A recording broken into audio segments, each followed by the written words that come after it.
Yeah, Hamilton District Licensing now sitting the matter case 2024-12981. An application by DL Enterprises Limited trading as Nawton Liquor pursuant to section 2021 of the Sale and Supply of Alcohol Act for an off-license. Thank you, Ms. Phillips. So before we start, can I ask the choir to do a karakia?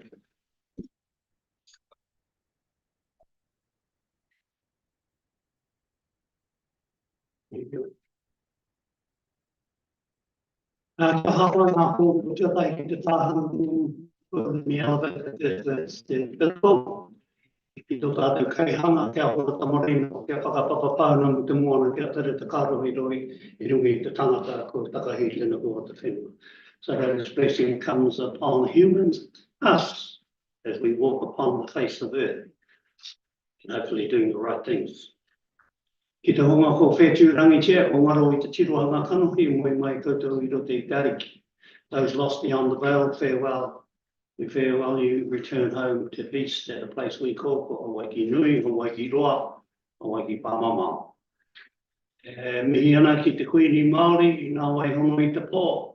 E tāna pāpāho, e ko ngaro, e te tirohanga kanahui. Haere I rungi te aroha, I rungi tō tūranga, e te kuini, whanei mātou e tautoko ana I awe. No reira koutou, ngā me mō te kaumihira e tirohia ki tēnei kaupapa e pai, ki tēnei kutu e ki ana ta Māori I Waipiro, ara e lika, e tēnei te mihi ati ki a koutou. Ngā kei mahi ki muri, ngā me mō te hāpori, whakatakato I tēnei kaupapa I mua e tēnei lōpu, tēnei te mihi ati ki a koutou katoa. I just want to acknowledge the presenters presenting today before council, and I have some views, but I'll leave those views to myself. Nō reira, tēnā koutou, tēnā koutou, tēnā koutou. Have a great hui. Thank you. Thank you, Mr. Pukai, and good afternoon, everyone. Good afternoon to members of the public. This is a hearing in relation to the opposed application that was brought by Nawton Liquor. Before we start, what I would like to do is I just want to go around the table and get everyone to introduce themselves, and then I'll briefly discuss some of the preliminary issues to get things underway. And you'll see that there's a draft agenda. There's an agenda in front of you, and we'll have a brief discussion in relation to that. But first of all, I just want to introduce myself. My name is Truk Tran. I am a lawyer. I've been a commissioner since August of last year. And I am very much enjoying this role. All right, so what we'll do is we'll go around the table to my right. We'll start with Ms. Hilditch. Tēnā koutou. My name is Deirdre Hilditch. I'm actually from Tamaki Makaurau. I was a DLC member there for the Auckland DLC committee for 3 years. I recently joined the Hamilton team, and this is my first hearing with them, so it's all going to be a bit of a learning curve, I'm sure. My background is largely compliance and law enforcement. I spent many years starting the previous century, but let's not get into that. Involved in central government fisheries matters also. So I'm well versed in preparing files, cases, presenting evidence, and also asking questions, which I'm sure there'll be lots of questions coming through to today and over the next day and following days through this hearing. So thank you for your attention, and tēnā koutou. Thank you.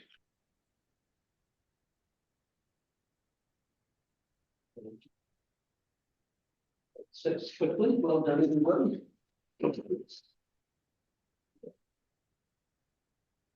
All right, well, have you turned the recording device on, Phillips? Okay, what we'll do is we'll get started now. So the first person who is going to give evidence is the objector, Eden Keung. Ms. Keung, can you hear and see us all right? Yes, I can hear and see you.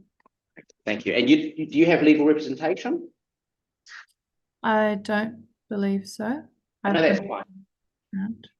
Okay, no, that's fine. So what we'll do is before you give your evidence, we will have you affirm. Ms. Phillips, are you?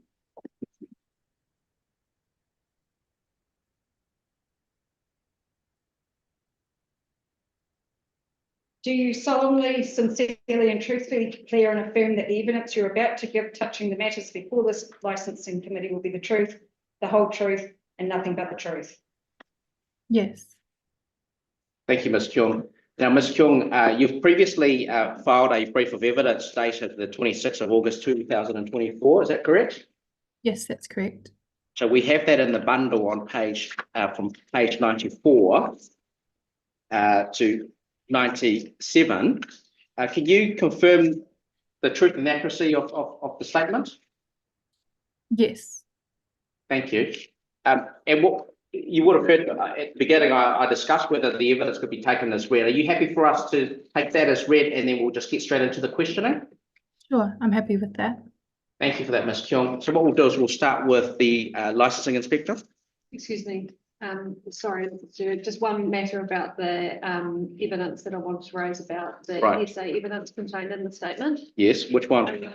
It's 20 to 22. Yeah.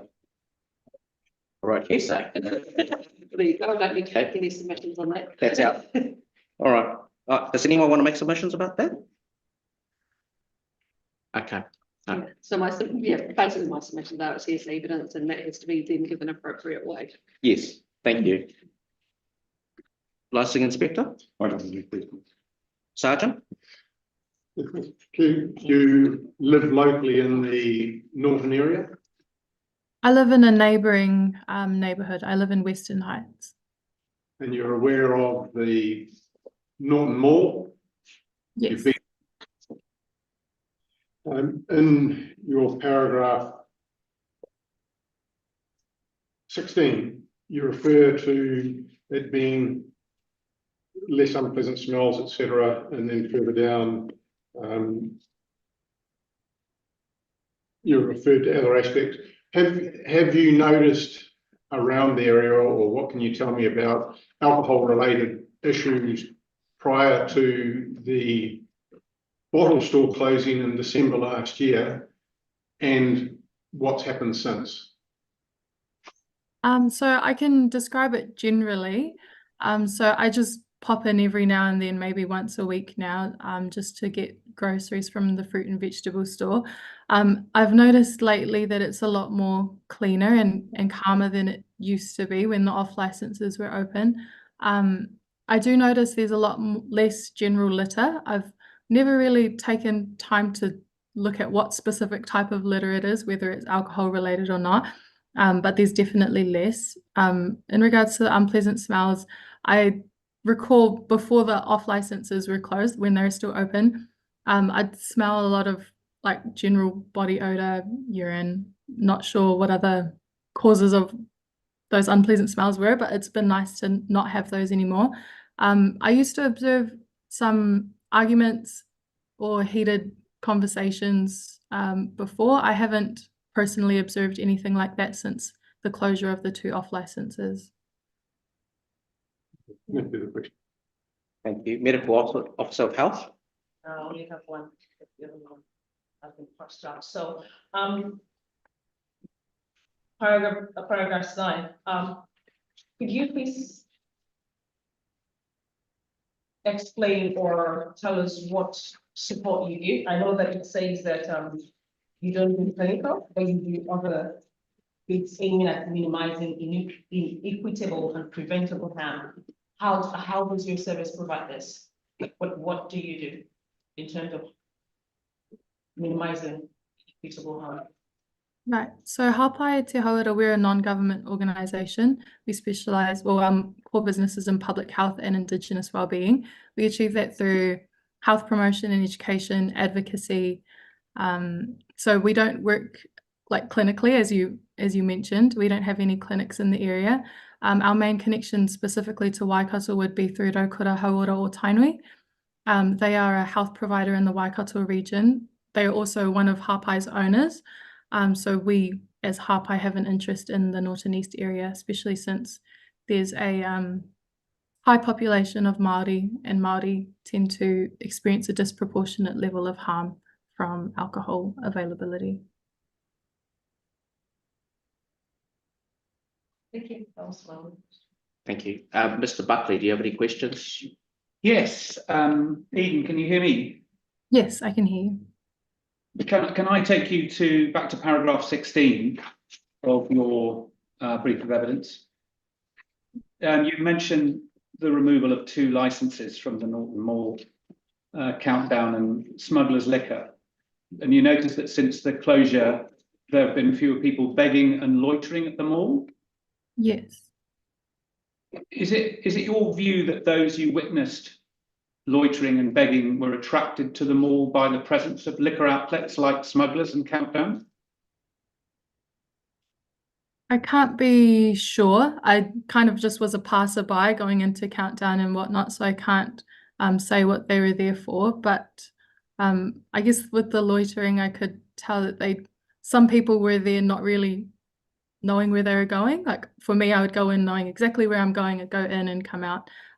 Before the off licenses closed, I would see a lot of people just around, and I wasn't quite sure why they were there. And since the closures in July and December last year, you've noticed less or fewer people begging and loitering there. That's correct, isn't it? Yes, that's correct. Thank you. Do you think that many of these individuals who appear to have disappeared will return to the mall if this license before the committee today is granted? Potentially, yes. Thank you. No more questions. Thank you. Thank you. Dr. Hewison, do you have any questions? No questions from me, sir. Thank you. Thank you. Ms. Rawcliffe? Yes. You've said that you live in Western Heights. Does this application personally affect you, living in Western Heights? Yes, I would say so. I visit the Nawton shopping centre frequently. So Western Heights is quite close to it, is that right?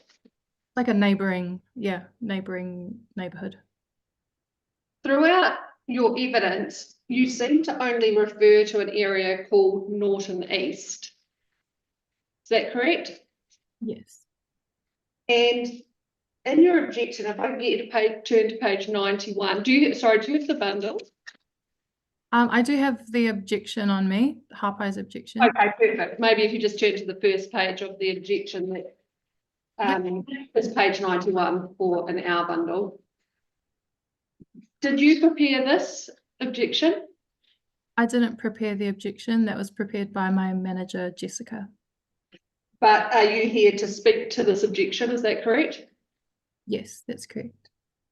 So in that objection, there's an area that's marked on the map in blue, and that is called Nawton East. Is that correct?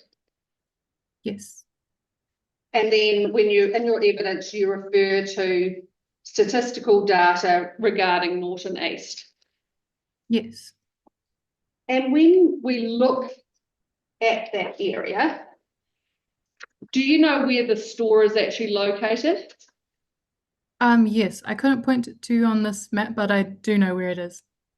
Okay, I have some larger versions of the map, which was what I was wanting to show Ms. Keong and everyone today. Have you emailed that? Which sets out the areas and shows where the store is, because I did have some questions that related to where it was in the statistical information and the evidence that's been presented. Am I able to hand those out? Yes, please.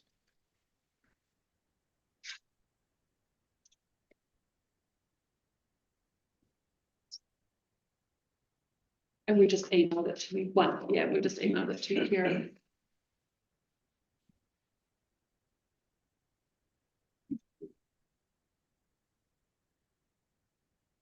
Sorry, Ms. Keong, I thought you were going to be here in person, so I hadn't prepared it. So it will be emailed to you shortly. No worries.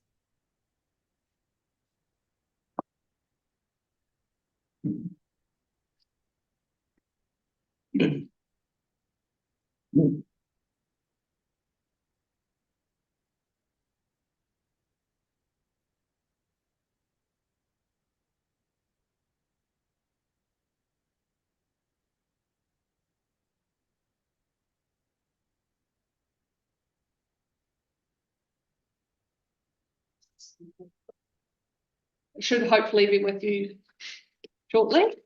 Technology does its thing. We're having trouble Keep with refreshing. that.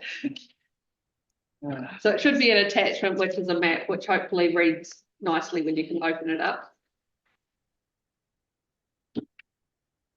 Yes, I've received it. Excellent. So that map that I've just provided to you and that has been distributed is basically the map that you've included in your evidence to talk about the impact of the store on the area. However, I just wanted to talk about why this area was used. What I have done is just marked in black a dot, which is where the store is. If you could just confirm that that is your understanding of where the applicant store is located, which is just in the shopping mall on Durham Street. Yes. Yeah. So if we look there, and where that's located, you'll see that the boundary of Nawton East runs pretty much right next to the store. Right. Yet in your evidence, you only discuss the impact on those living in Nawton East and give statistics about Nawton East, which is that area to the right. Is there a reason for that?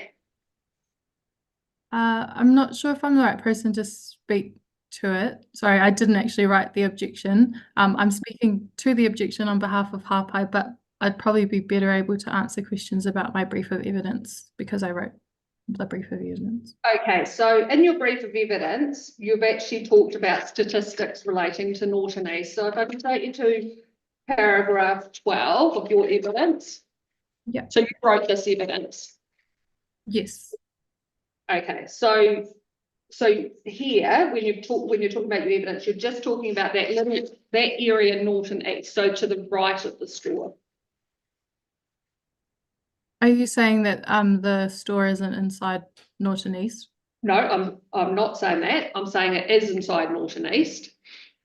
But do you understand what these blocks are? So the divisions within each orange block? Are you talking about the deprivation map? Yes, so this is used with this is produced by Statistics New Zealand to get deprivation and evidence such as ethnicity, which is what the evidence is that you've presented. Yes. Okay, so you've presented evidence on Nawton East. So from that specific block.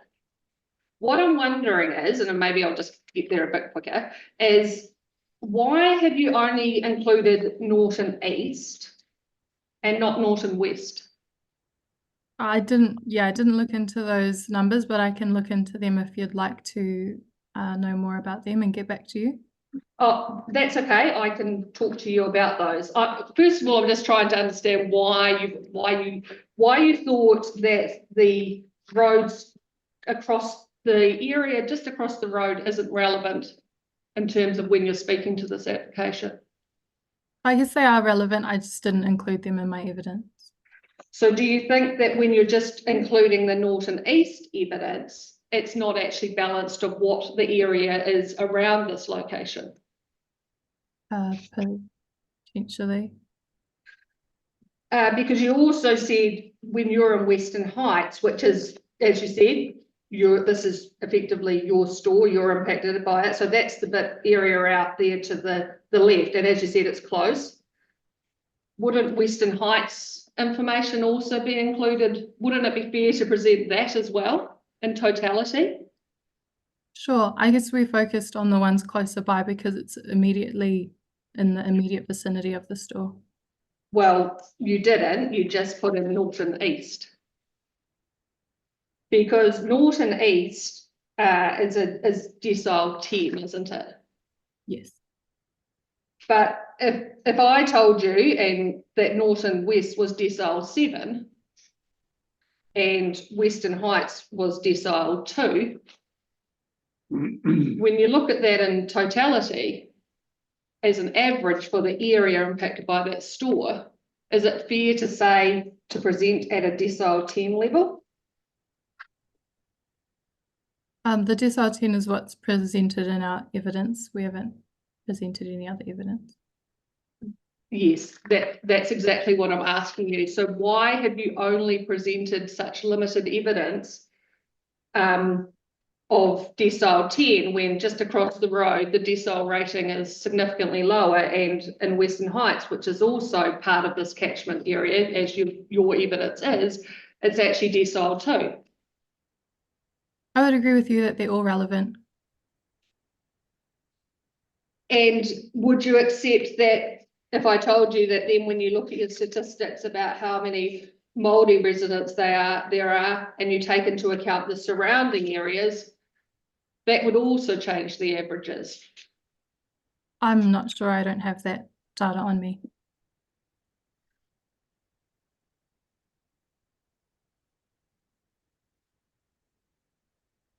So you do accept that a more broad approach, this store is going to be frequented by people around this whole area, not just those in Nawton East.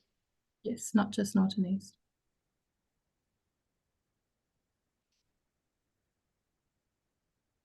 So you're currently living in Western Heights, and there's no off licenses close to you currently, is there?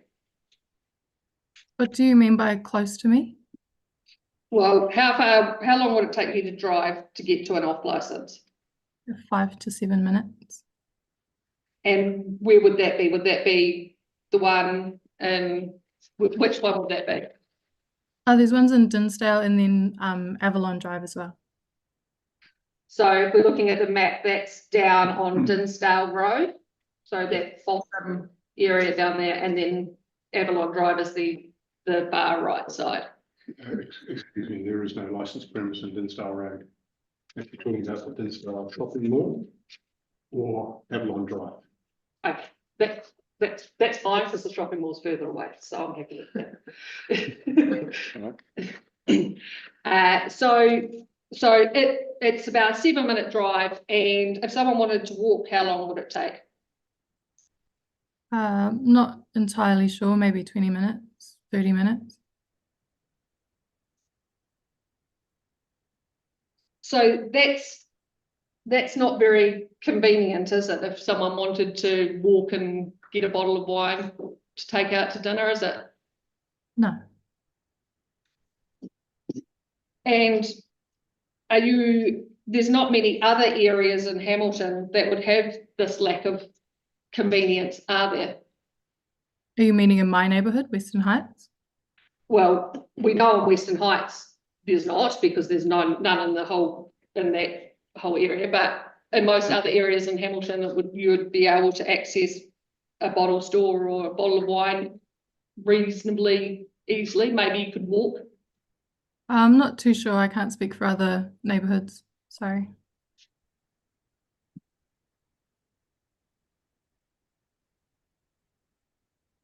And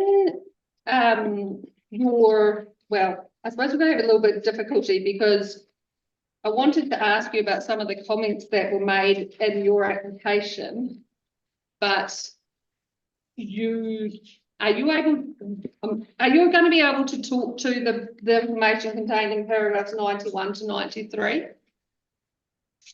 Because there's some issues that are raised in there that then aren't discussed in your evidence. Yeah, I didn't write the objection, so I probably wouldn't be the best person to speak to those, sorry. And the objection is the basis of why you are here. So why is that person here not to give the evidence? Hapai asked me to be here to present, to speak to on our objection, but through my brief of evidence because I'm a nearby resident. Okay, so it just makes it a bit difficult if Hapai is putting forward this objection and is wanting the committee to take it into account, but then you're unable to speak to it, or I'm unable to ask you any questions about that. Do you accept that? I understand. So do you accept that probably the committee can only take into account your evidence and not all the issues raised in the objection? Sure, that would be up to the licensing committee, right? Well, it's just that you've made quite a few statements about community engagement, about Archie benches. Can you speak to any of that? I'm sure you can ask and I can do my best if you'd like. Okay, so who is Archie Benches Limited? I don't know, sorry. And what is your concern with community engagement? Harpai's community engagement or community engagement for the Nawton area? The applicant's community engagement. According to my understanding, I'm not sure if the applicants engaged with the actual community.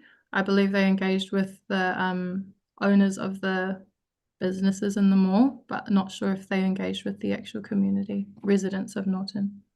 Did you read the application that was filed before filing your evidence? I skimmed it. I haven't committed it to memory or anything. So did you see in there the discussion about the community engagement? The emails that were included? No, in the application. I can't remember, sorry. And you also have said that Harpai is concerned about the applicant's track record at other premises. What's your concern with that? I can't speak to that, sorry.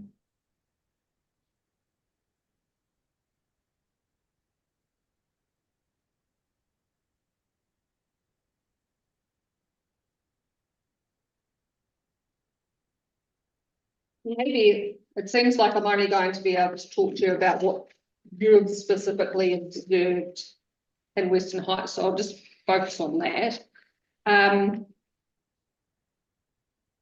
You've said that you now do your shopping at Countdown and Dinsdale, is that right?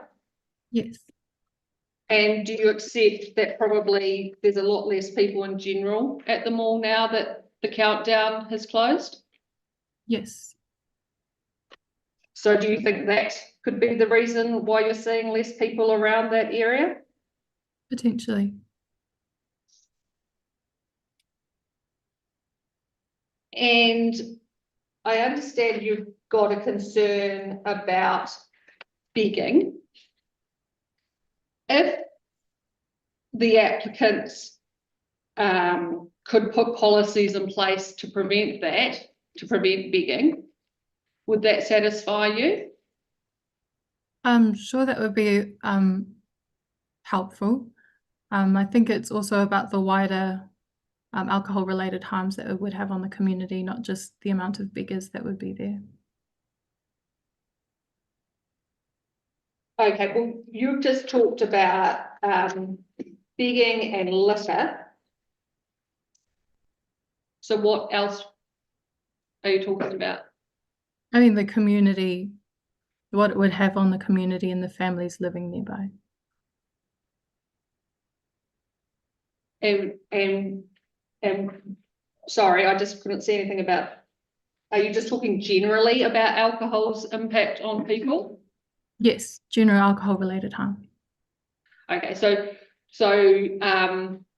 just not specifically related to this applicant providing alcohol, just people generally being able to drink alcohol. Is that your concern? We don't, sorry, can you repeat the question?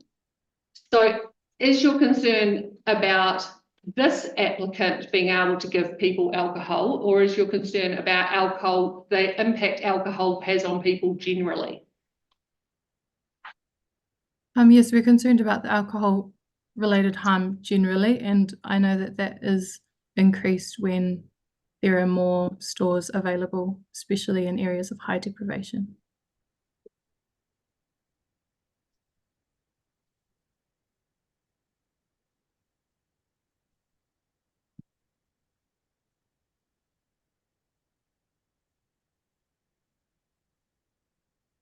So you've talked about concerns about litter That's another concern for you, is that right? Yes. And so if the applicant was to engage a cleaner or to work with the body corporate at the mall to put a cleaner, regular cleaning in place, would that assist your concern? Yes, that would be helpful.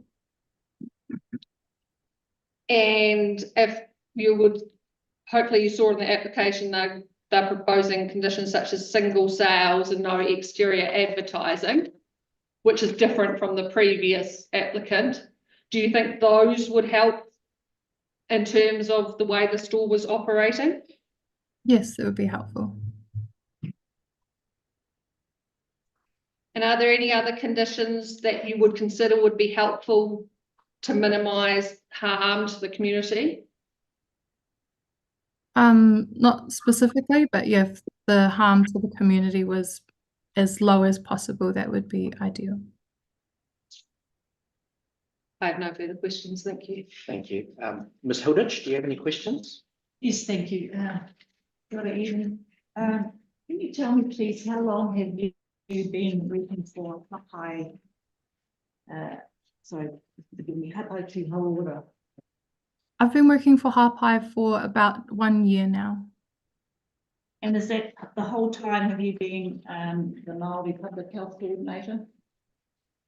Yes, well, I started as an intern, sorry, and then I became a Māori Public Health Coordinator. What other experience do you have in the field of alcohol-related harm outside of Hapai Te Hauora? Suppose it would just be personal experience. I have worked in communities before in New Zealand and up in Te Tai Tokerau. Are you able to name any of those communities or organisations you've worked in? I worked up in Whangaruru. I worked in Pipiwai, Whangarei and Henderson.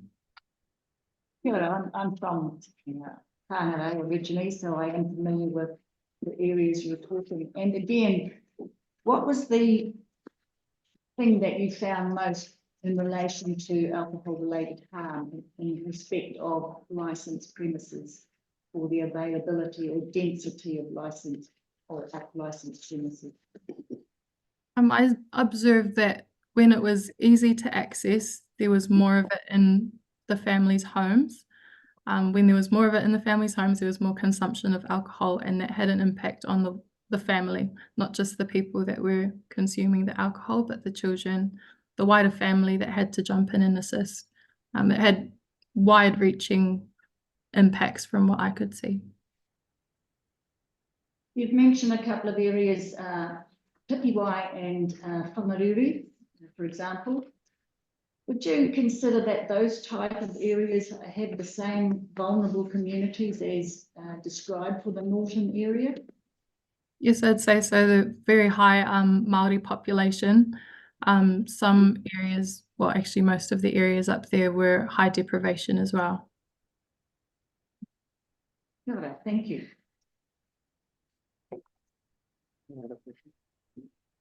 Councillor Wilson?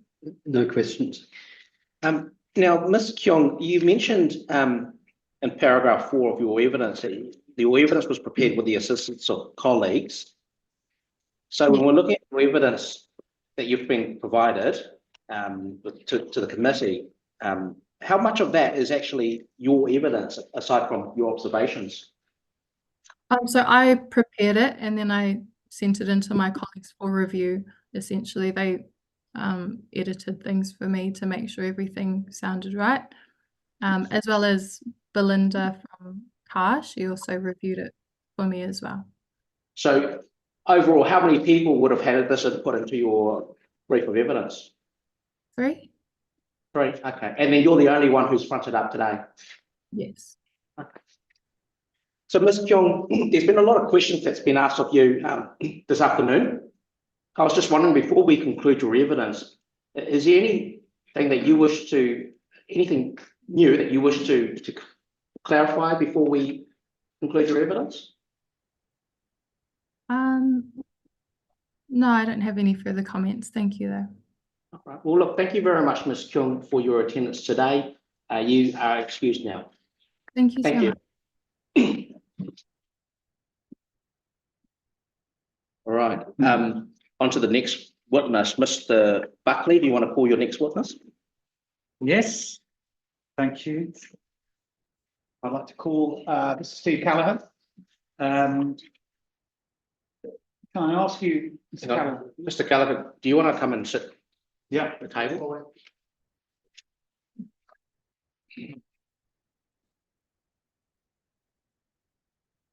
Join us.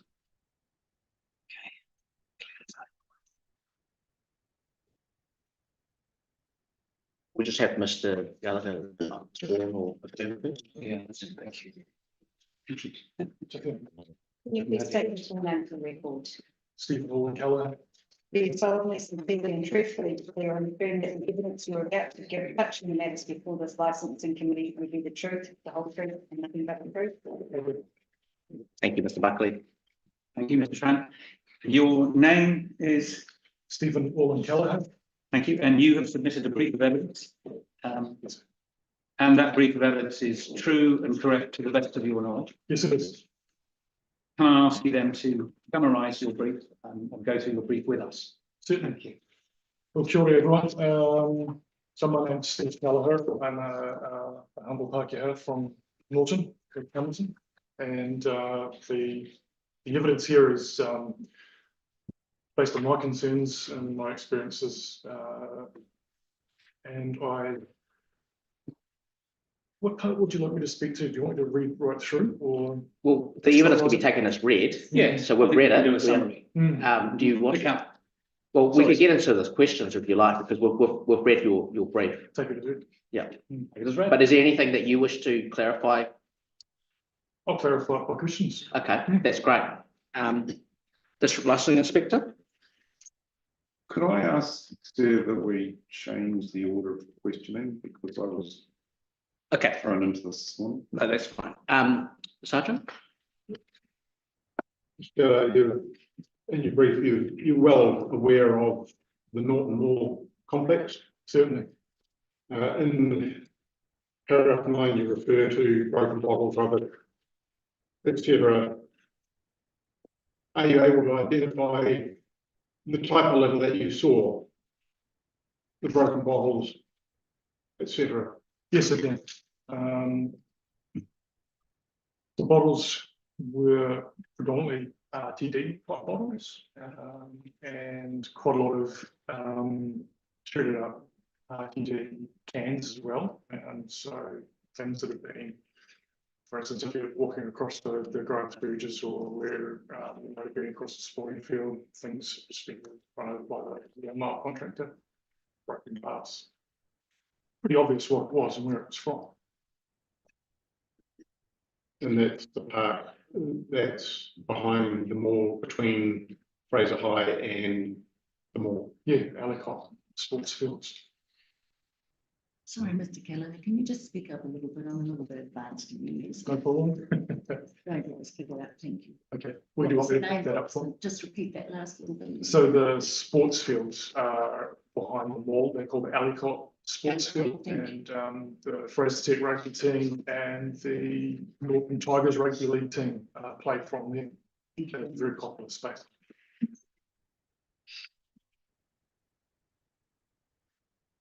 You've mentioned that you've noticed a deterioration in the area over the years that you've been there with the liquor stores and the mall. How much of a difference have you seen since the countdown closed in end of June, July, beginning of July last year, and then the bottle store closing in the beginning of December? What differences have you noticed since then? It was very obvious when the close downs of those two outlets happened. The liquor store litter was still very obvious until it closed. But then things actually settled right down, and it's improved and improved and improved. So you heard the previous objector talk about, or the question was asked about the nearest liquor store. You're aware of where the nearest liquor store is to the mall? To the mall, you would go east down Grandview Road, and that will take you to the Smugglers Liquor Store there at the Avalon Shopping Centre, or over to the Dinsdale Shopping Centre area over there. That's right. And how long have those stores been operating? Those stores have been there for a long time, in different formats, but in those locations. But since the liquor stores, the liquor outlets in the mall have ceased, have you seen, again, much alcohol-related litter in the park or around the mall? It's improved to be on site. There is bits and pieces there that come and go, but I guess it's in line with the basics of criminology. If you move things away, the problem goes away elsewhere.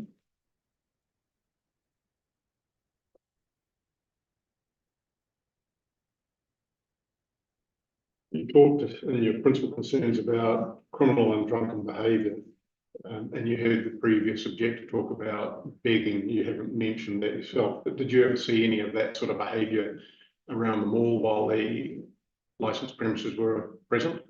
Yes, there was. Have you seen that since? No, it's almost absent. I think I saw, I saw someone like they were a bit confused about where they were headed on their journey the last time I visited the FIFO, but it's been greatly improved down there since the liquor store closed.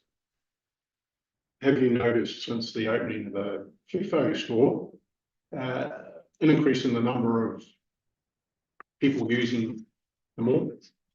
Yes. But not the problems that you saw prior? It's changed dramatically and for the better. It's really good. Can you confirm your big concern if a off-license, particularly a bottle store, is granted for this area? In a nutshell, it would be, my concern is that it will go back to the way it was with the previous and it will affect what is left. Will come back again.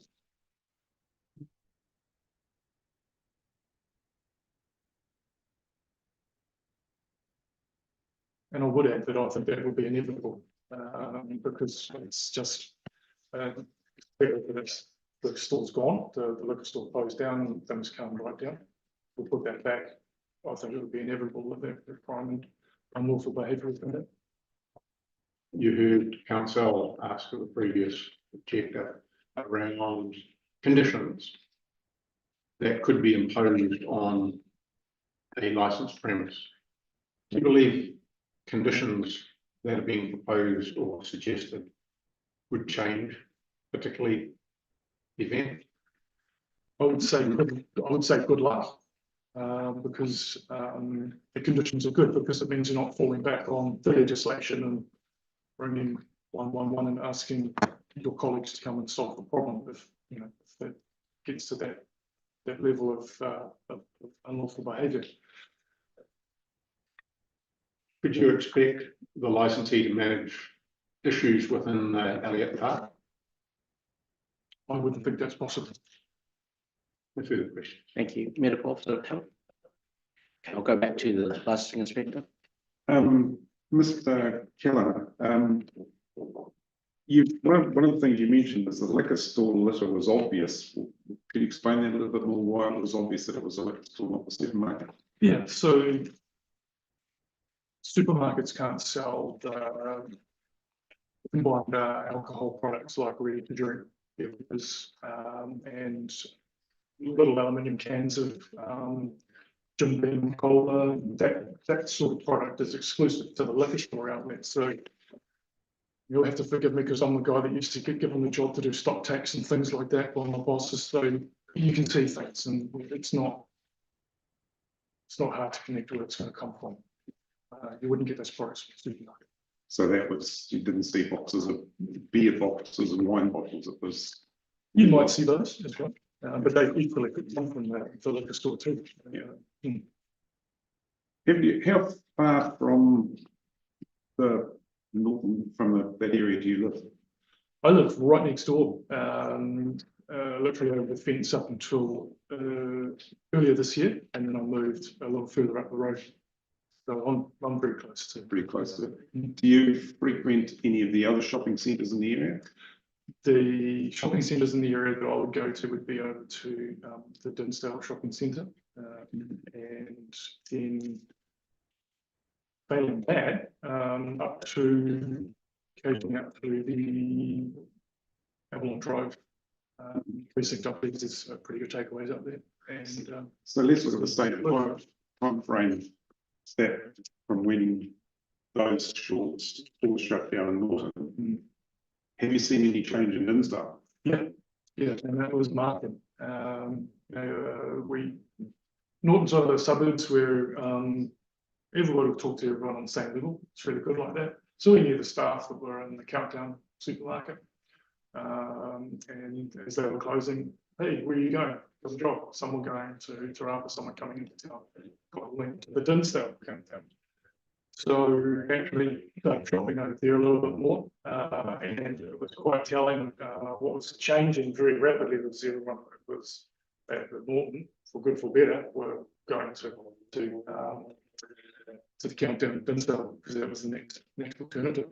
And strange enough, I ended up having a conversation with one of the cashiers who'd moved to the Dinsdale shop, and they had a stop of the security guard. I think it was inside the first or second week of the Countdown and Norton closing. So there's a pretty clear link. That's something. Is that person turning up to give evidence? Do we know?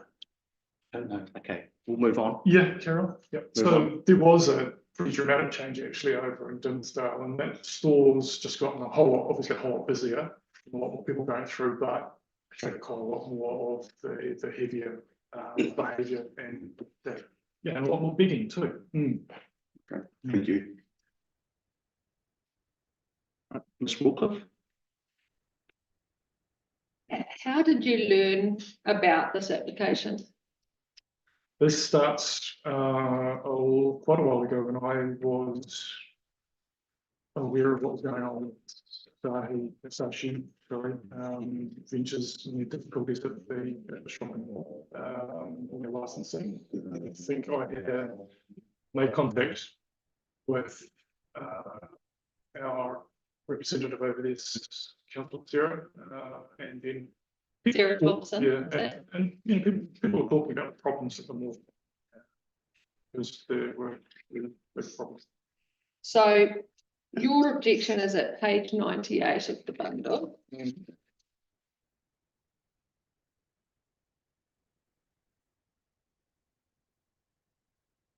Now, this document looks very similar to several others in this bundle. So how did you prepare this objection? It looks familiar because it's the way that the information is put into the system, council scratch pad or something like that, I believe. Do you think that's a council documentation? Sorry, what was it? Do you think that's council documentation? Oh, I'm just saying that it's presented that way. So, okay, so when I read this wording in the coloured boxes, did you write that? I would certainly make those comments along those lines, yeah. So you wrote each of these? So you wrote, some well, members of the local community are vulnerable to alcohol-related harm and concluding that they might consider the impact of this literature on the community. You wrote that? That's been, as I said earlier, it's been truncated by the system, hasn't it? So no, I don't think that's correct. So we'll say I take you to page, well, pick one of the many, 291.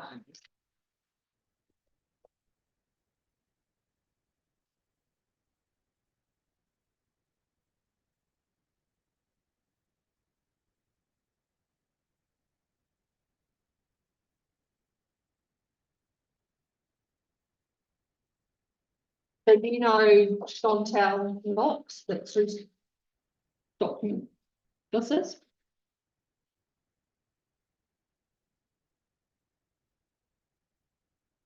Chantal, oh, that's at the top there? Yes. Objection. I wouldn't say so, no. Okay, so if you look at Chantal's objection and then flick back to your objection, and you look at the wording of each of those boxes that you've said that you've written, but you think the council might have truncated. It seems pretty identical, doesn't it? I don't have a problem with it. No, I'm not asking if you've got a problem with it. Mm. I'm asking what would be the chances that Chantal, not someone that you don't know, has written exactly the same thing that you've written? I wouldn't think there's many chances at all. Well, like I said, I don't have a problem with it. Okay, you don't have a problem with it, but if you go to page 280,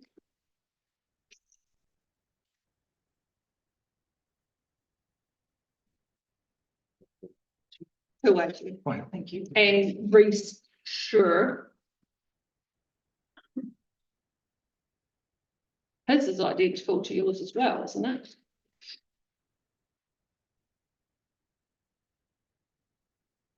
Similar colours and similar text, yeah. So is it similar or is it exactly the same? Maybe I'll just give you some time to look at it. Say, just look at maybe just the first two boxes.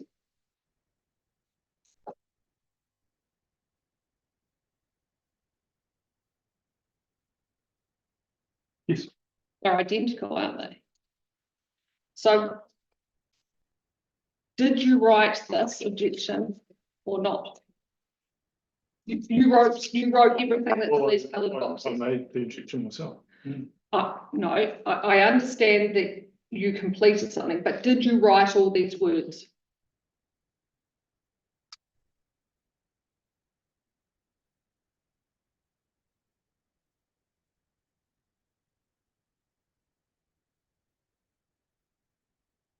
Because actually, if you look down, every single one of those, they're absolutely identical to Reese Schur's and to Chantal Knox's, and I could probably take you to 70 others that look very similar wording. The only thing I would say that is, I guess everybody's got the same feelings. It would be very odd though that everyone would use the exact identical phrases, wouldn't it? And I'll disregard the colour coding that you think the council put on, but each of those are absolutely identical. Did you write this yourself or not? I'll just go back to what I said earlier on. I made my thoughts known and here they are.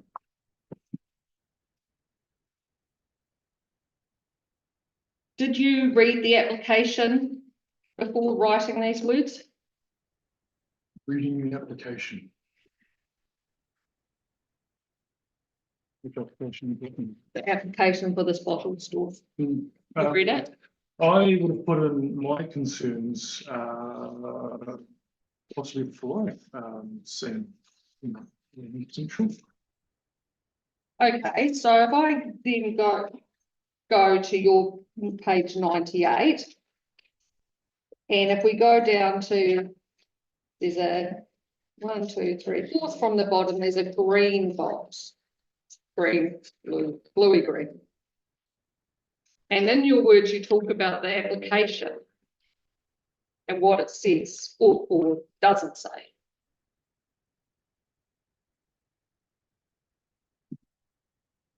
And that's referring to the, sorry, is that the old picture of smugglers liquor? Is that? No, what I'm asking you is it says your words that you say you wrote these, you say the application includes an old picture of smugglers liquor, but there's no information about it. So if you didn't read the application before writing this, which you are insistent you wrote,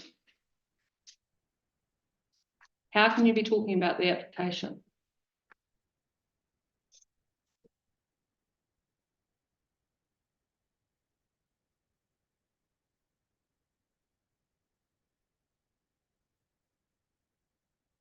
I don't recall. And the one above talks about the application as well.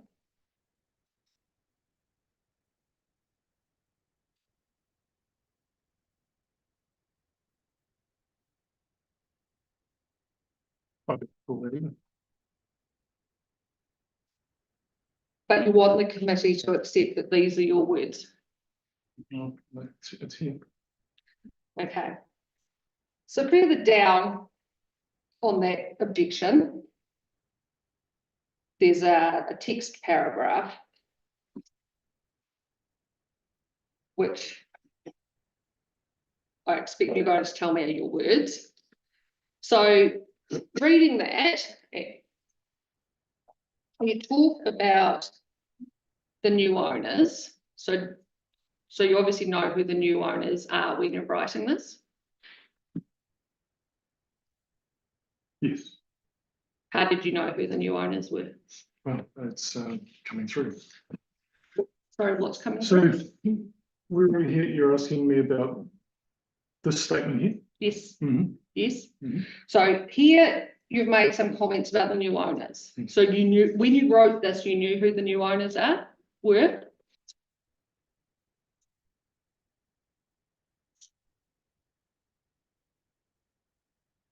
Because you talked about them, so did you know who they were?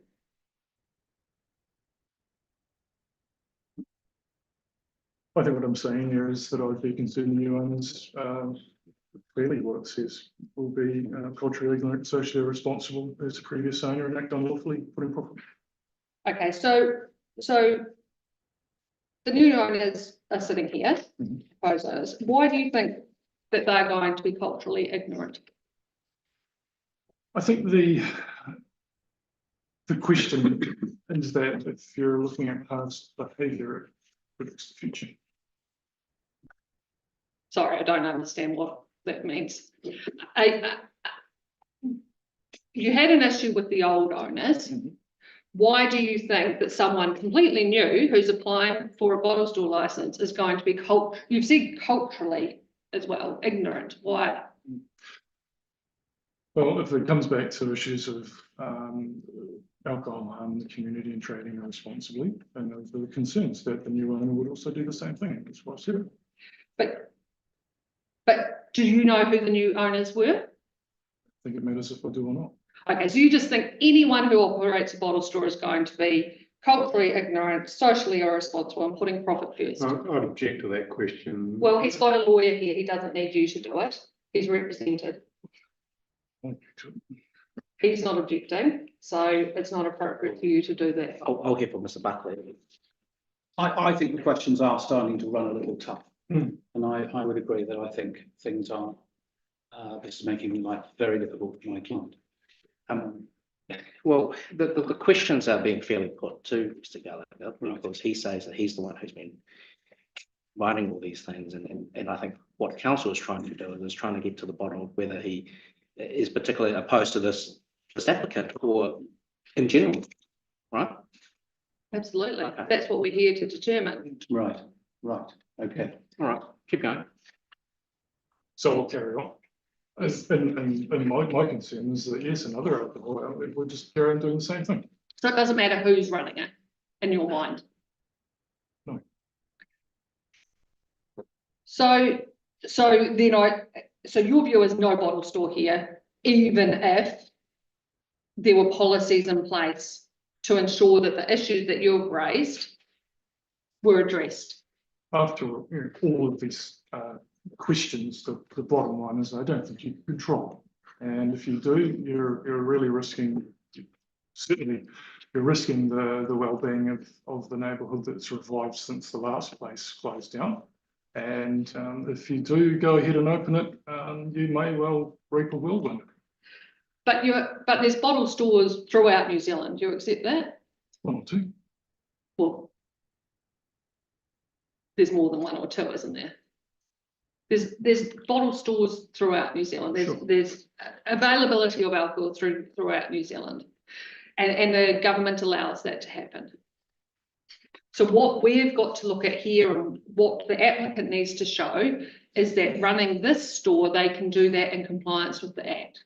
So safely supply it and minimise harm. Do you accept that? That is the purpose. That is why we have this Act.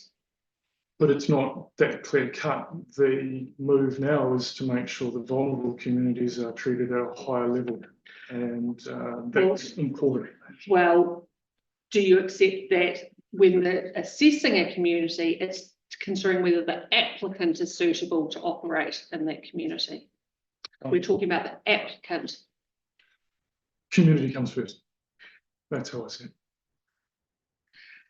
So I don't know if there's going to be any point taking you through conditions, because your view is, even if I took you through conditions and discussed them, you're probably just going to tell me no bottle store. Is that right? Okay, Correct. no further questions. Ms Hilditch, I have no questions now. councillor Wilson. Yeah, can I call you Steve? Please do. Steve, thank you. I'm also referring to page 98. I just want to, I don't want to labour too long on this issue, but can you just confirm between the January the 23rd, 2024, when the application was made, and the 19th of February 24, when you made your submission, had you met the applicant? No.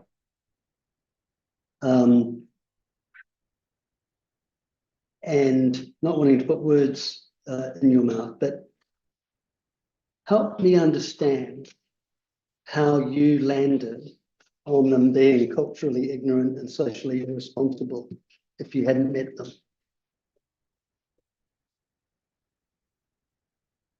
It's a multifaceted answer. Firstly, actually being a resident in Nawton it's a very real experience. And when you hear people say that Nawton's a real suburb, it is a real suburb and everybody's there. You can walk one way, you can walk another way, you can go to Western Heights, you can go down through Derby Street further towards Te Awa the base. I've got to say, I can't really say I'm familiar with the concept of Nawton East and Nawton West. I guess that's for people that are doing data work and mapping and things like that. So the visibility of the damage that alcohol's been causing in the neighbourhood for a long time is really obvious. And we might not have big sophisticated communication systems or anything like that, but people talk face to face and the message gets around. Problems are happening. The police are down at the mall all the time, cars getting stolen. And you know, by talking to people about what happens to their families when somebody's drinking or the neighbours attacking their house because they're drunk, it spreads and it causes really big problems. On the other hand, I've got cousins that are whakapapa to Tainui, and as I've explored those connections over the years, you learn there that you've got really important responsibilities to your community to not damage it. And so when you're looking at situations where something can come into the community and cause damage again, where it clearly was before, you feel that you need to stand up. It doesn't matter who it is that's coming into the community. It's not a gender thing. It's not an ethnicity thing. It's a cultural thing. It's about looking after who's around. Does that make sense? I've understood your answer. Thank you. Mr Gallagher, just on page 98 again, at the top it says from doc form. Was it a form that you filled out? Yeah, well, that must be it. Okay. So how did that come into your possession? That would have been possibly through the discussions that I had with Councillor Sarah. Or it may have come from Councillor Turiki. I'm not 100% sure. Okay. So was that the time when you first found out about this new application, or was it? Well, I was finding out about that from some of my neighbours when I was still living next to the mall, when they were talking about another one opening. And you know, there's people that have walked their dogs in Allenport Sports Field and had to take them to the vet because they've had their paws cut badly from the smashed up glass and cans and stuff. So people talking, I heard about it from many sources. Yeah. You talked earlier in your evidence about how you could see RTDs being lifted along the around the field. I think where Fraser Tech plays and things like that. And you said it was obvious it was from the old liquor store, I think. Is that right? But there's also a liquor store down Avalon Drive. Is that correct? Yes, sir. So someone could have just put alcohol there and took it to the park? Possibly, but I always think that it's probably the most obvious is the solution. Right, so to you, you don't actually see someone buying a bottle of RTD from the smugglers where the site is and then taking it to the park. I can't say I've actively stalked anyone doing that before, but to me, the association's pretty close. It's where there's where the mess is, not too far to draw the conclusion. So when you're talking about it, obviously it's an assumption.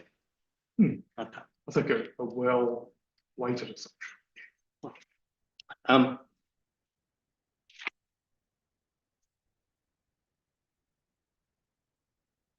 Is this the only application that you proposed?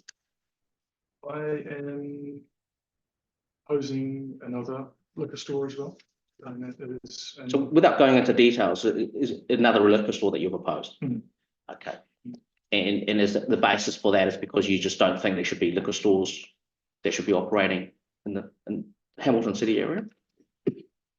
there's Hamilton City, and then there's parts of Hamilton that are really sensitive to alcohol stores in them. That's how I look at it. That's my lens.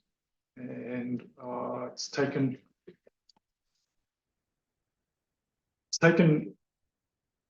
viewing and experiencing your neighbour over the fence having serious family problems, seeing people get arrested. I've actually had my statement here. I had a pretty eye-opening encounter in the smuggler's store with intoxicated people. So I see Nawton as being really sensitive and So shouldn't be exposed to it. So you live in Nawton? Okay. And so without going into details about the other application, is the other application for Nawton as well, around Nawton? Or is it in another suburb? It will be, yeah. Another suburb? No, that will be Nawton. In Nawton? Or near. Let's say that. Well, in Nawton or near Nawton? No. I'm asking you, don't ask your lawyer. Well, hold on a moment. I'm just trying to clarify where the boundaries are. Well, you live in Nawton. But right? you said I can't say specifically if Well, tell me, what street are we talking about? Avalon Drive. So that's the application that you proposed. But then that's the question I was going to ask, is that Nawton or not? Is it a boundary? Well, we've got the map in front of us, so we'll be able to figure that out. Now, Mr. Buckley, is there any other matters that you wish to address with your client before we conclude his evidence? I think he covered off the last point about the incident that took place involving him. I wonder whether Do you want to re-examine any? No, Any matters? I'm very happy. Thank you. Now, do I need to check with Dr. Hewison? Sir, I have no questions. Right. Thank you. Thank you, Mr. Gallagher. That concludes your evidence. Thank you very much. Thank you, everyone. Thanks for the opportunity to speak.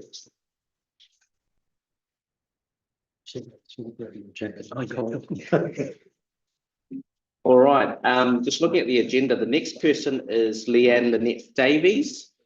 Is Miss Davies here? Miss Davies? Oh. Just chill out over there. Okay. Kieran, do you just want to just check outside to see if Miss Davies is here, or are we expecting?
Okay, so we don't have Miss Leanne Lynette Davies, and there's been no communications to your email, Miss Phillips. And are we able to check to see whether she's online by any chance? She's not online. Okay, thank you. Well, Mr. Butler, you're next. Do you want to come to the table and we'll get you sworn in before you give your evidence? Can you give your assistance? No.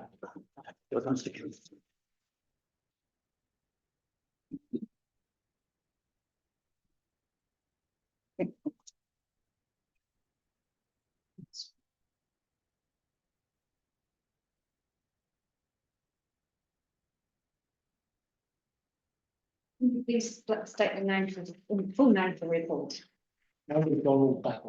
Place your hand on the Bible. Do you swear by the Almighty God that the evidence you are about to give touching the matters before this licensing committee will be the truth, the whole truth, and nothing but the truth? Thank you. Now, Mr. Butler, you've got the bundle in front of you, is that right? Yeah. If we go to page 108, we have your statements and evidence. Is that right? Yes, And can you confirm the truth and accuracy of that statement? looks pretty good to me. Right. Thank you, Mr. Butler.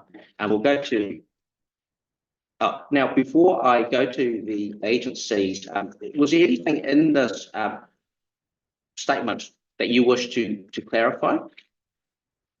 There are quite a few issues, yes, I would like to clarify. Okay, so perhaps in relation to each paragraph, do you just want to just refer us to a particular paragraph and you just clarify? Yep, okay, I'll work through. So this is taken as read, as you know.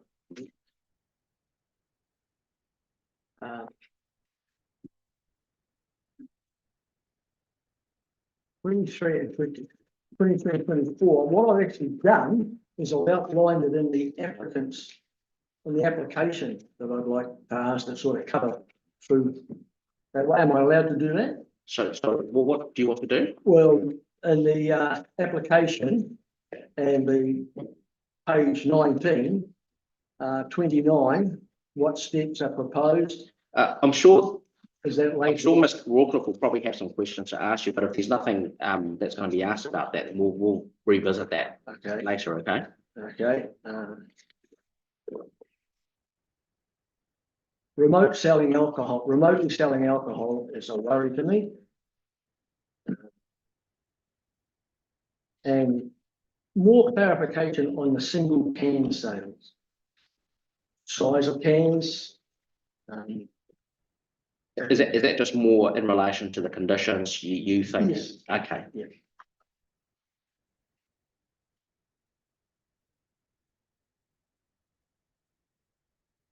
Anything else, Mr. Butler?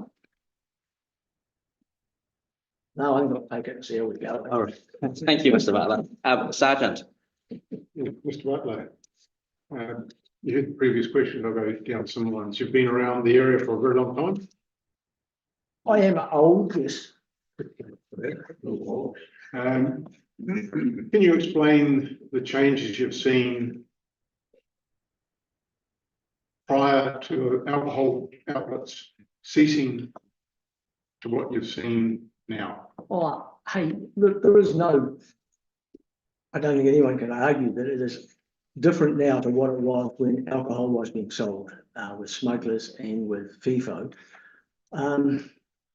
Could I put my hand on my heart and say it's because less people are there that we've got less rubbish, or have we got roughly the same amount? But there's definitely the beer cans and the abuse and begging, and that has clearly changed. The mall is cleaner, it really is, and people are friendlier. It really is a nicer place to go since we haven't had the liquor outlets there. And you've seen the change since the FIFO supermarket took over from the Countdown premise. Has there been an increase? What sort of increase of people have you seen coming into the mall? The car park's fuller, so that indicates more people are there. And usually I'm down there on Wednesday, a Thursday and a Saturday. And Saturday's quite busy, but people are friendly, and yes, it seems a nicer place. It really does, and it's a cleaner area. In your evidence, you've talked about conditions. Do you believe that if this off license is granted, that any conditions could prevent a return to when the previous license was there? No, You've also heard the question around consultation. Were you ever have you ever met the applicant? no, Has any representative of the applicant contacted you, or have you seen anything around, apart from public notice, that a bottle fill was coming in? no, only the public notice. And, you know, where in the submission, the applicant said that he contacted people. I never got that opportunity or anything till Thursday when I received this document. So, yeah, it appears that some of the consultation has gone with the other shop owners in the mall. Has it gone anywhere else? Oh, I'm not going to ask that, sorry. No.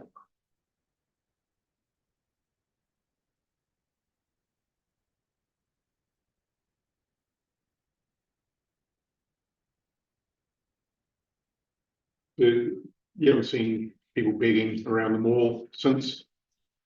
Hey, for the last month or so, no, the guy, when the liquor stores were previous in the last 3 or 4 years, yes, there were beggars. There were 4 or 5. Now it's down to 1 or 2, and I haven't seen the guy that usually sits outside the takeaway shop for 3 or 4 weeks. And he was quite friendly. He just sat there, and yeah, I fed him a sandwich now and again, and he took it, and that was about all. It was, the beggars, well, he as a beggar is very placid compared to what used to be there. The beggars used to go up to the cars as people got out and try and get money. And yeah, it is a lot nicer, and begging has definitely dropped off. So that particular individual, was he around the mall at the time the liquor stores were open, the off license was there? Do you recall? No, I'm sorry, I can't. No, no further questions. Thank you. Medical Officer of Health. I'm just curious about going off the cross-examination with the last objector. Did you know who the applicant is for this application? I only knew by word of mouth that they had 2 other liquor stores in Hamilton.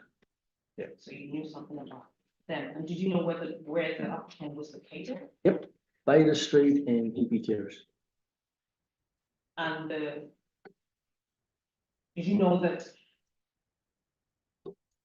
That'll be all. Thank you. Inspector?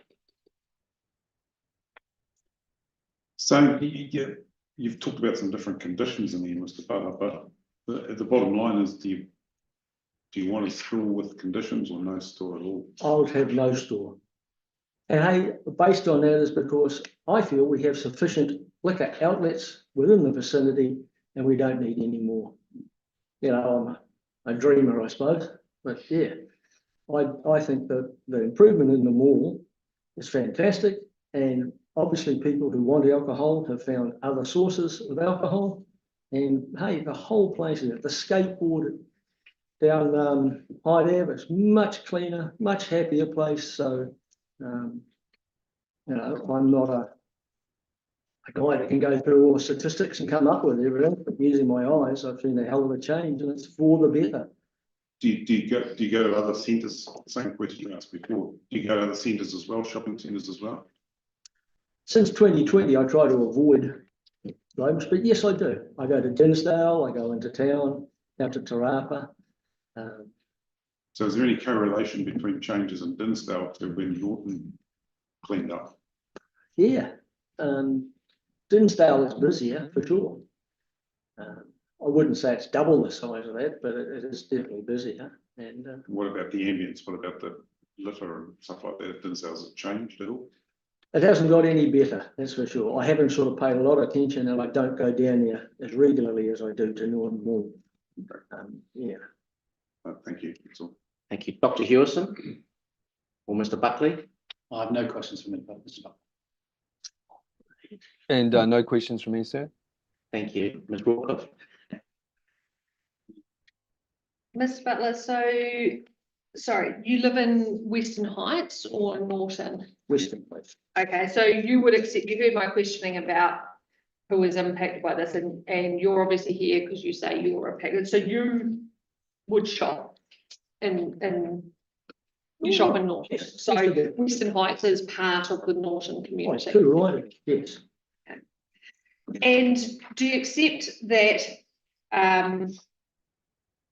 if someone was wanting to get a bottle of wine or a six-pack of beer from living in Western Heights, that they actually have quite a distance to go now compared to when they could get one at the Nawton Mall? Looking at the map, yes, but, you know, I can't say that everyone in Nawton bought their liquor from smugglers. You know, on the way home from work, on the way to work, they buy it, you know. I try and plan my outings. Yeah, so I can't really answer that with a yes or a no. I'll say that Western Heights is part of Nawton. We have the same problems that Nawton have. But based on the shop being empty, people who want alcohol will find it, and they seem to have found it, and it's left our area better for that. You said that Community. Western Heights has the same issues. Do you understand about the deprivation levels? Yep. And so did you hear me talk about how Western Heights is actually a 2? Yep. So does it surprise you? No. And I'll tell you what, about 2-3 years ago, there was a ram raid down at Smugglers Liquor. They dumped the car outside my place. So, you know, we're connected to things that happen in Nawton, and that's not unusual. Regrettably, I live next to a reserve, and they seem to come that way and piss up a reserve. So it's not confined to Nawton, and Western Heights is part of Nawton, and that's it.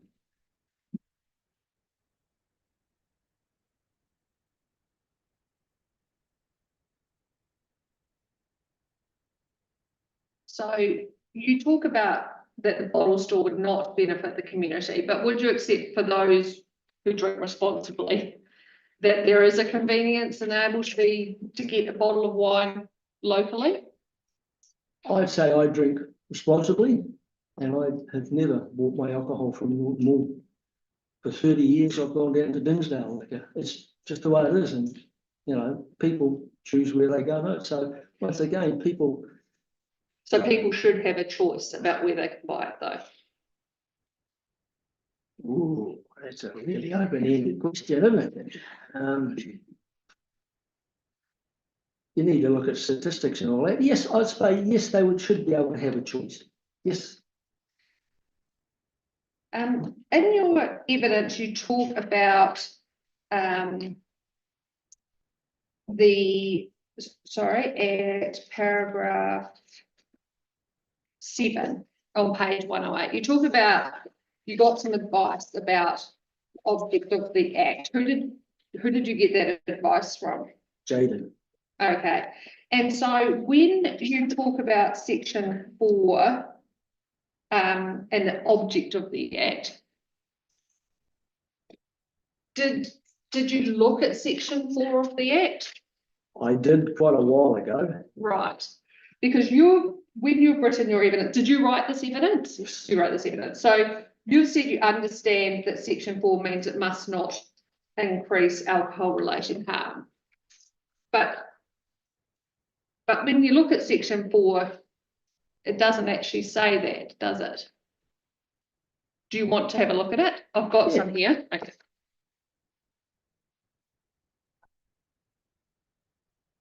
Do you have section 4? We don't need section 4, do we? No one else has it.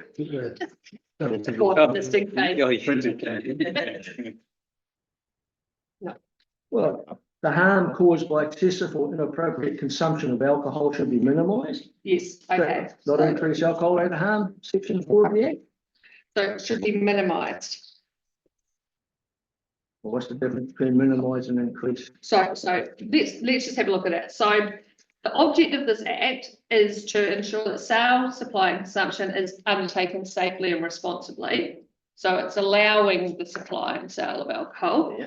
provided that the applicant can ensure it's safe, done safely and responsibly.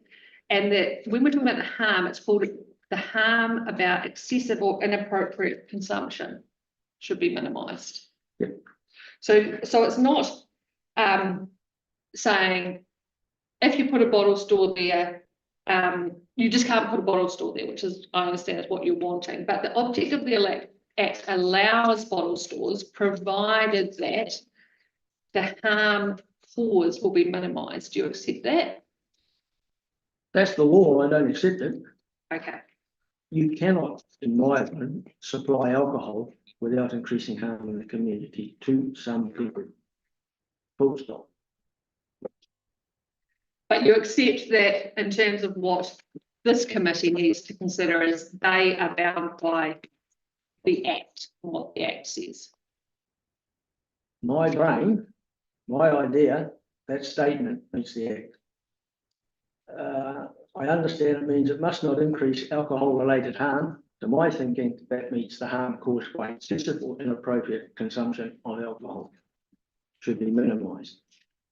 Okay, so turning to your specific concerns about the reopening of a bottle store and the impacts on the area, at paragraph 11, you set out 4 specific things and then you go into them in detail. So your concern is about, first one is about rubbish, glass bottles and cans, and you've sat here today, so you've heard what I was talking about earlier about if the applicant worked with the body corporate at the mall to get regular cleaning and so forth in terms of just general litter and so forth around the mall, would that would you like that? Do you think that's a good idea? Yep. And do you think that would help if there was an issue with people leaving rubbish? I doubt it. Well, leave rubbish, you just have to clean it up more often. but if it was cleaned up, then that's going to help the situation, isn't it? If it's continually cleaned up, yes. Yes. And then you've talked about your concern about people drinking in public. And you might have, do you know that what the alcohol bans are in Hamilton? Yeah, if you elaborate a bit more, what do you mean? Okay, so the Hamilton City Council has like alcohol bans in place, bylaws for where you can drink and so forth. You understand that? And so do you understand that the current Hamilton City Council policy that, except for in the central city and the Te Rapa area, that people can drink in public, they can drink in parks, they can drink in public between 6 AM and 10 PM? No, I wasn't totally aware of that. Okay, I have got the bylaws here if you want them, but Oh, you look pretty honest to me. so that is what Hamilton City Council has determined is appropriate. That the bylaws currently, which have been in place since 2010, that people can actually take a bottle of wine or some beer to the park, next door to the park, and can consume it there. Yep. So people are allowed to drink in public. So what, you know, the council allows it. So why does the applicant need to prevent that? You're kidding me. About which part? Drinking in public is not a problem. It's excess drinking. How can you control that? How can you control somebody buying 6 bottles, 6 cans, going down to the park, drinking them, which you're allowed to do, then getting abusive and causing trouble and chucking cans around? Yeah, well, that's a different issue, isn't it? Well, that's about people's behaviour. Isn't that tied? And yeah, you can kind of see where you're coming from, but hey, it's. I wouldn't, you know, yes, I've been down to parks and had a drink and that. Unfortunately, my wife refers me to a happy drinker, not an abusive one. But the people that I have seen drinking in the park, particularly around the skateboard park, drink and get abusive and don't put things away and make a mess. So I can't stop them drinking here. But how do we, but that leads to other things. But would you accept that it's a minority of drinkers that cause those issues? You'd have to look at statistics for Nawton and come back to me on that, because Yeah. I think that would be. Unfortunately, we don't have the statistics because we're doing the evidence in a funny way. So I'm sure that we're going to hear from the police and the medical officer of health with these statistics. So I can't tell you that, but I thank you for your comments on that. Next issue that you've identified is begging, which obviously is a societal issue. It is, yes. It is. And so, as you're aware, the applicant has 2 other stores in Beta and in Heaphy Terrace, and they have policies in place in terms of where issues arose about that. And again, we haven't given the applicants evidence because of the time frame for this, but the applicants have put in place policies there to deal with the issues of begging. If they were able to successfully discuss those with the committee and talk about what they've done to put in place, would you be happy for them if they were implementing those same policies here in the Nawton area? And that's because even if they could eliminate the begging, you just don't want the bottle store. They couldn't eliminate the begging, could they?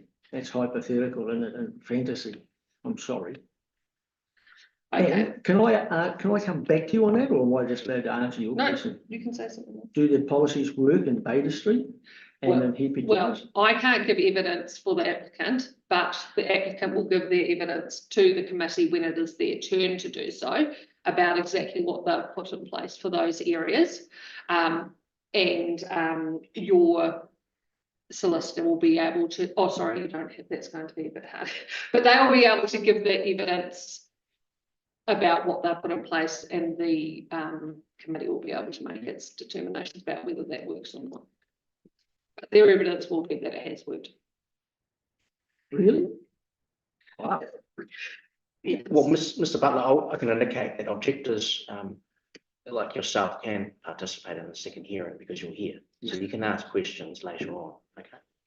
Yeah, so you will be served with a copy of the evidence from the applicant about what they've done at those stores, and if you want to come along and question and test that, you're welcome to do Not that. tomorrow, is it? No, in I a can't, couple of weeks down the track. I can't come tomorrow, that's all.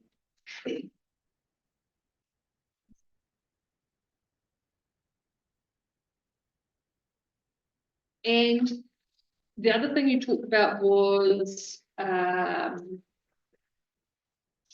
well, in terms of the single sales condition, is that linked to your concern about begging? Do you think that begging is often linked to people purchasing the single units at a time? No thinking about it. It is. Okay. Statistics will back me on that one. Okay, so that's your main concern. If people are, do you think that if you put restrictions on single sales, you wouldn't have a begging issue? I think it would help, but that's broadly saying yes. Without what you're going to do, I couldn't say yes.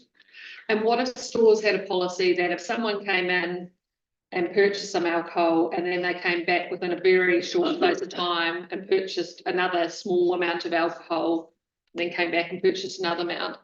If the store had a policy that they wouldn't do repeat sales to someone like that, do you think that would be helpful? I think there'd be a way around that. I think that the beggars or the people who shouldn't be buying it coming back and buying it, in theory, that would be a brilliant thing, but would the person get somebody else to buy it for them? Yeah, so that's get yeah. their friend. But do you think if these people were local and were doing it, that the people running the store would soon cotton on to that?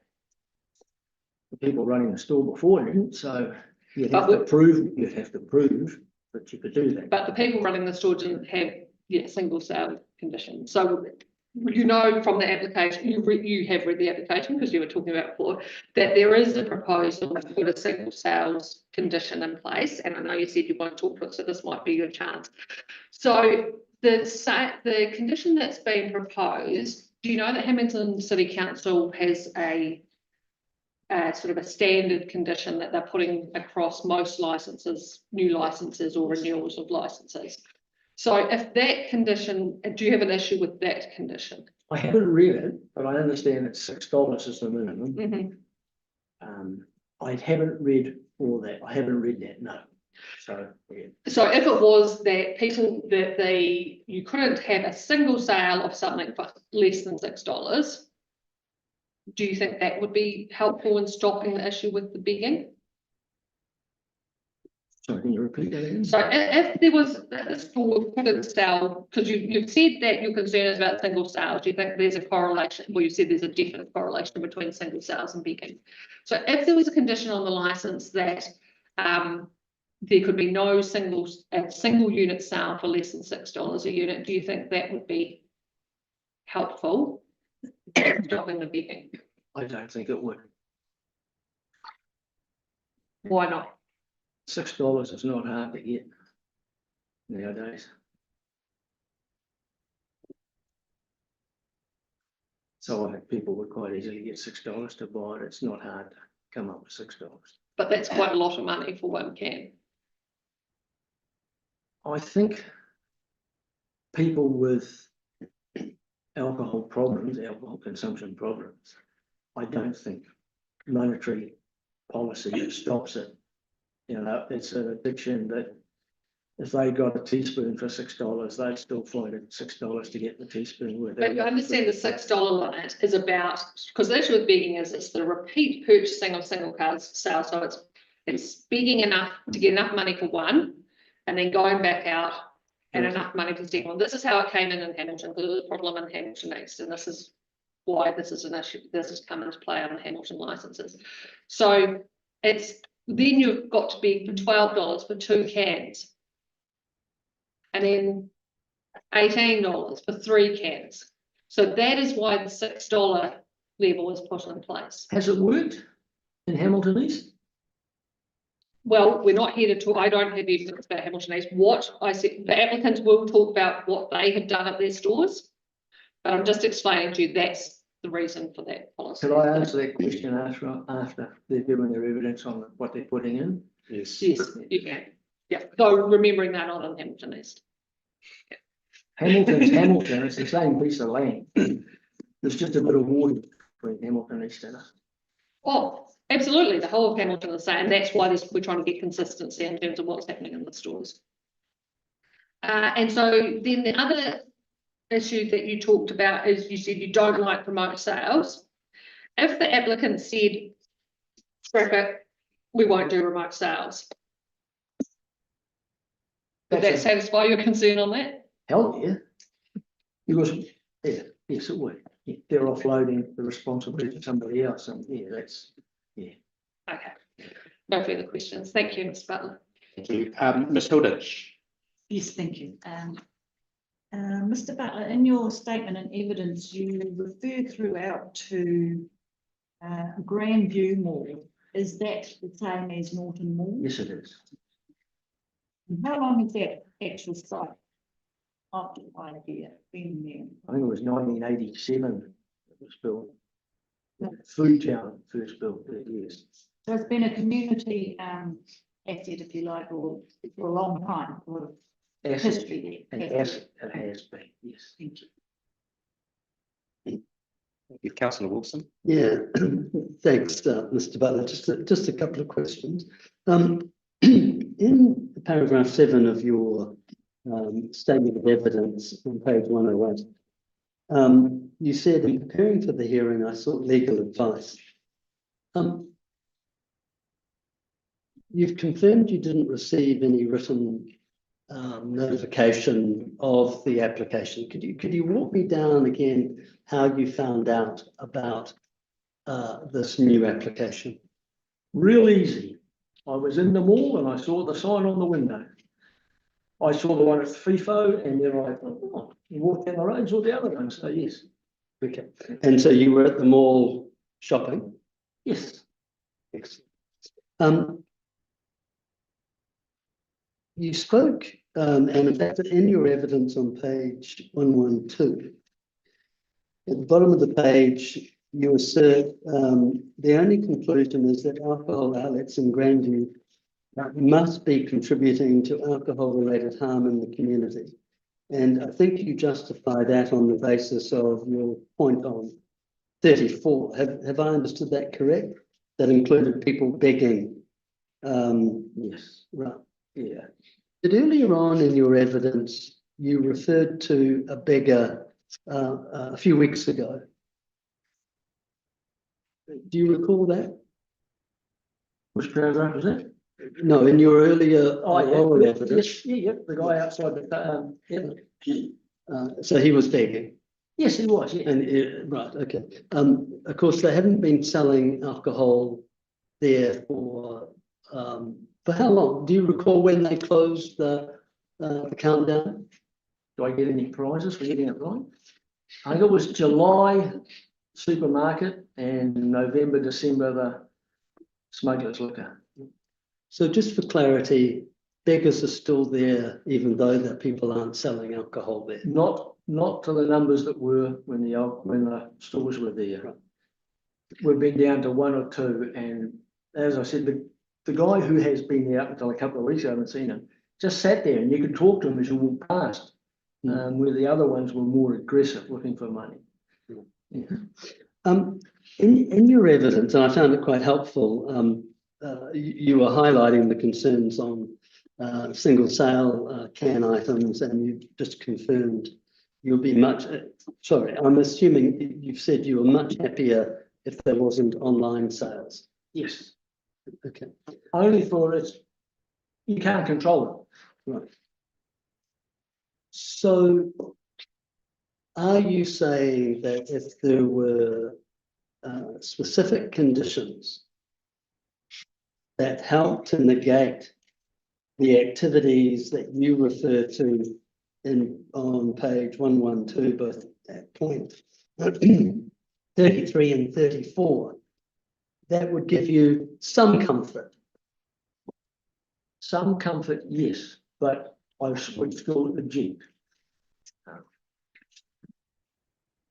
Alcohol, yeah, affects the community, so I'm sure we all read that it was $9.2 billion in the last 12 months. So, yeah. So just to help me understand that narrative, so is that, so are you suggesting any new liquor outlet should not occur? We should have a cap on liquor stores. Right. But proliferation and that, yeah. Would you accept that that's not in the legislation? I don't know. I'd have to take advice whether that is. I think, you know, we've gone, anyone can open a liquor store if they can get people, if they can get a license and go from there. There's no, am I right or wrong? Is there a number of stores per head of the population or that? I don't know. Okay, thank you. Earlier on in your oral evidence, you mentioned the new supermarket, FIFO. Yep. Did I mishear you? Your evidence was, so are you saying that they're currently selling alcohol? No, they're not. They haven't got a license yet, I understand, yes. Right. And did you object to? Yes, I do. Right. On the same grounds that I'm objecting here. Right. No other questions. Thank you. Thank you. Now, Mr. Butler, given all these questions that have been asked of you this afternoon, has there been any, or is there any other matters that you wish to clarify? You didn't get a chance to talk about earlier? Can I unscramble my brain a little bit in the next day or two and put them all back into order and come back with it? Well, I need to do it now. You'd need to do it now because we're listening to your evidence, but as you know, you're more than welcome to attend the second hearing and have questions asked, and you've been through this process before, so I'm sure you're familiar with that. Yes. There are several issues that I would like asked in the application. Right. Okay, well, you could ask that at the second hearing, not today. Okay. But what I'm trying to get at is, you've given a lot of evidence today, and Yes. there's been people asking you questions about your evidence. Was there anything that do you want this opportunity to clarify anything that you had said earlier today? I don't think so. I think I've clarified, my position is that we have sufficient liquor outlets in the vicinity. We have people of harm in the area with Salvation Army and that sort of thing. And the schools, churches and all that around. And yes, since the liquor, I'll say it again, since the liquor stores have closed down, there has been a marked improvement in the area. In the park up the road, the skateboard park, where I take my grandson, and it's just a much nicer place. And to my simple brain, the stores have closed, that's stopped happening. There must be a correlation between them. All right, well, look, thank you very much for your evidence today, Mr. Butler. That concludes you giving evidence today. But as you know, you've got a couple of weeks to prepare any questions that you might have. I'm sure you've got Mr. Hooper's assistance to be able to help you with that. Okay. No problem. So thank you very much for that, Mr. Butler. Thank you. All right, now before we conclude, Ms. Phillips, has anyone turned up who wants to say anything? Okay, all right. Before we finish, Ms. Rawcliffe, is there anything that you wish to raise at this stage? Or are we all good for tomorrow? Yeah, are we all good for, is it 9 o'clock start tomorrow? 8:30. 8:30. 8:30 start, but you need to be here. Mr. Buckley, anything you wish to raise? Can we make it later? No. Dr. Hewison, is there any, do you wish to raise any matters today, or are we all good for tomorrow? Yes, no, that's fine. Thank you, sir. Thank you. Inspector, Sergeant, Medical Officer of Health? Okay, well, look. Sorry, sir, can I just check, is the intention that tomorrow's witnesses will all be in person? Just in case I have decided to. Yeah, so perhaps what I'll do is I'll get Ms. Phillips to confirm that with you later. We have allowed AVL, in case anyone needs to turn up. I did mention that Ms. Huaki, who was supposed to give evidence today, she was unable to, but I did say to Ms. Phillips that if she needs to do it by AVL tomorrow, then she's more than welcome to do that. But perhaps, is that something that you can confirm? But at the moment, we're expecting everybody to turn up.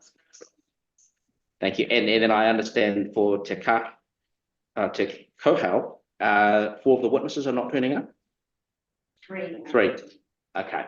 All right. So we'll have only 2 of them. All right. Excellent. Thank you. All right. Well, look, thank you very much, everyone. We've made really good progress today. But if there's anything that you need overnight, please get in contact with Ms. Phillips. All right. Thank you all. We can conclude now. Thank you.